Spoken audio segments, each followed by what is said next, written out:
In 1796, George Washington unexpectedly stepped down from office.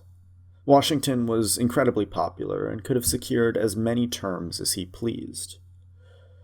But he decided it was more important for the democracy to learn how to change. This action set a precedent, and every president up until Roosevelt followed. You could only serve 2 terms. My point here is that the American Republic relies on certain assumptions about the way people will act. Rules that technically can be broken, but mostly aren't. You probably know that Ruth Bader Ginsburg died recently. This was followed by a very brief period of mourning, which almost immediately turned into a game of politics. I'd like to focus on the game of politics in this video. What happens to the Supreme Court? Can we appoint a justice before the election?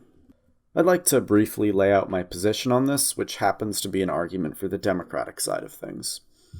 Since confirmation proceedings take about 3 months, we probably shouldn't appoint anyone within about 3 months of an election.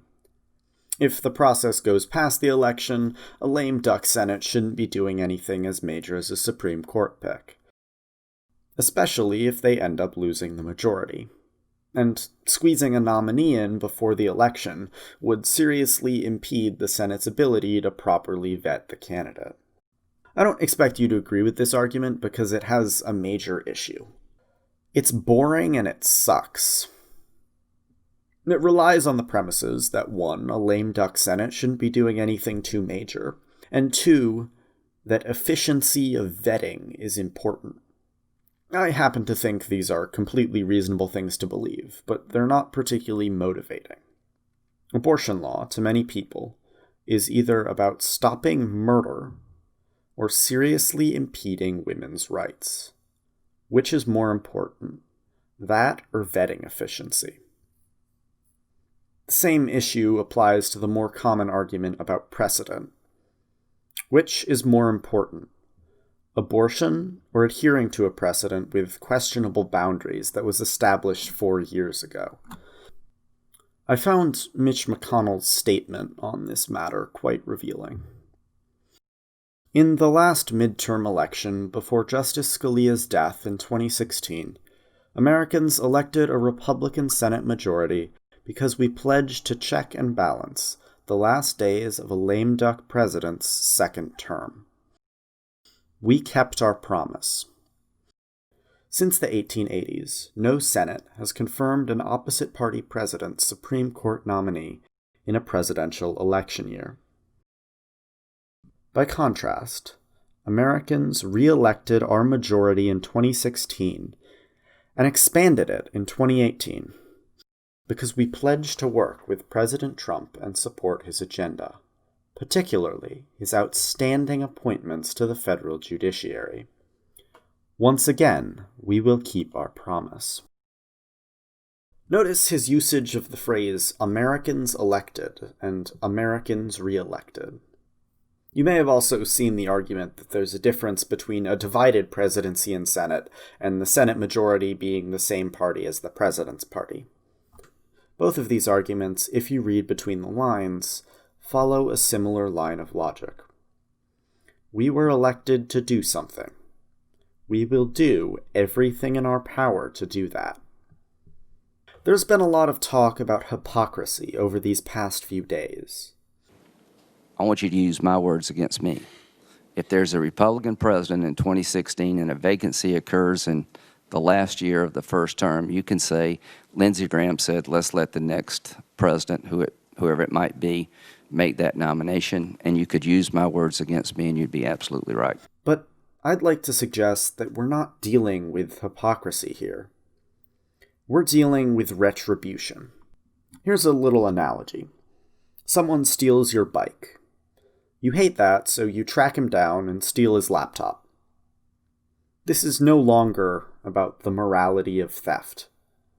It doesn't matter whether you consider the bike theft analogous to the Garland situation. It doesn't matter whether you consider the bike theft analogous to the Kavanaugh situation. It's all about partisanship and hatred. The Democratic Party is convinced of the Republican hypocrisy, so they're comfortable with their own. And the Republican Party is just mad at the Democratic Party.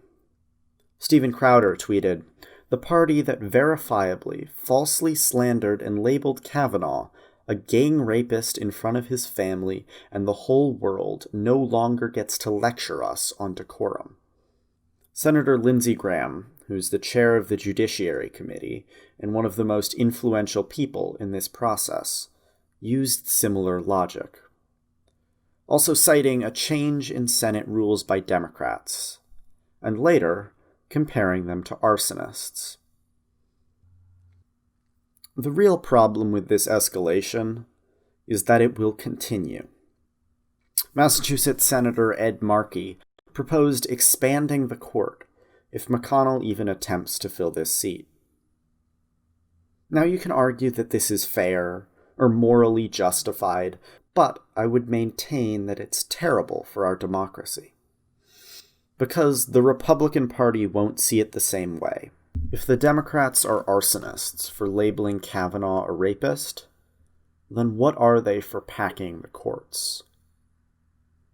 The Republican Party will regain the Senate and presidency at some time, and they'll do the same thing.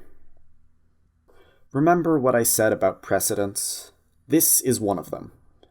It doesn't specify the number of Supreme Court justices in the Constitution. It's just been a rule of decorum and democracy, that you wouldn't add justices to the court for political reason.